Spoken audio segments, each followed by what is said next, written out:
ပေးနူးနေတိုင်းတောက်ရင်ရောတဲ့ဆရာကြီးတဲ့ကလေးကအရန်တောက်လို့ပါတဲ့ပေးနူးဆိုရင်တကယ်တမ်းတော့ကောင်းတယ်ဒါပေမဲ့ကျွန်တော်တို့ကပေးနူးကလက်လက်ဆက်ဆက်ကြိတ်ထားတဲ့ပေးနူးဆိုရင်တော့ကောင်းတယ်အဲ့ဒါမှမဟုတ်ဘဲနဲ့ကျွန်တော်တို့အေးခန်းထဲမှာဘူးထဲမှာထည့်ထားတဲ့စက်ကူဘူးထဲမှာထည့်ထားတဲ့ဟာအမြဲတမ်းတောက်ရင်တော့ကျွန်တော်ကတော့သဘောမကျအောင်ဘာလို့လဲဆိုတော့သူ့မှာကကျွန်တော်တာရှည်ခံစည်းတွေဘယ်လောက်များထည့်ထားလဲမသိဘူးတစ်ချက်နှစ်ချက်ကျွန်တော်ဒီပစ္စည်းကိုတခြားနိုင်ငံကနေတွင်းလာတယ်လမ်းမှာရောတေချာအေးခန်းထဲမှာတင်းခဲရဲ့လားရောက်မြန်မာပြည်ထဲဝင်လာတဲ့အချိန်ကနေစိုင်ပေါ်ရောက်တဲ့အချိန်ထိပေါ့လမ်းကြောင်းမှာကဘလို့တည်ခဲ့တာလဲနော်ဟုတ်ပြီစိုင်ကိုရောက်တော့ရောအဲဆိုင်က24 hour refrigerator ထဲမှာထည့်ထားတာပါအဲ့ဒါတွေကစဉ်းစားစရာလေးတွေရှိတယ်ကျွန်တော်တို့ကလေးငယ်လေးတွေကတချို့တွေကအရသာမခံတတ်သေးဘူးတောက်ဆိုတောက်လိုက်တာပဲသိရမလားကျွန်တော်ကတော့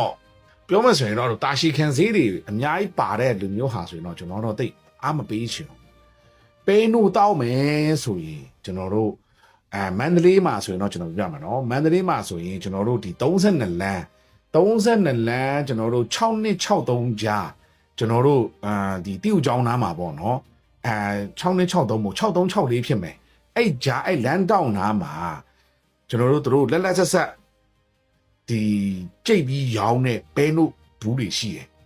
အချိုလဲပေါ့တယ်ကျွန်တော်တောက်ဘူးတယ်အဲ့လိုမျိုးဟာဆိုရင်တော့ကျွန်တော်ကတော့အားပေးတယ်ဒီတော့အေးခန်းထဲမှာထားတဲ့ဟာခဏကျွန်တော်ပြောတဲ့ဒီ transport သူတို့ပို့လာတဲ့ process တွေကဘယ်လိုတည်လာမှန်းလည်းမသိဘူး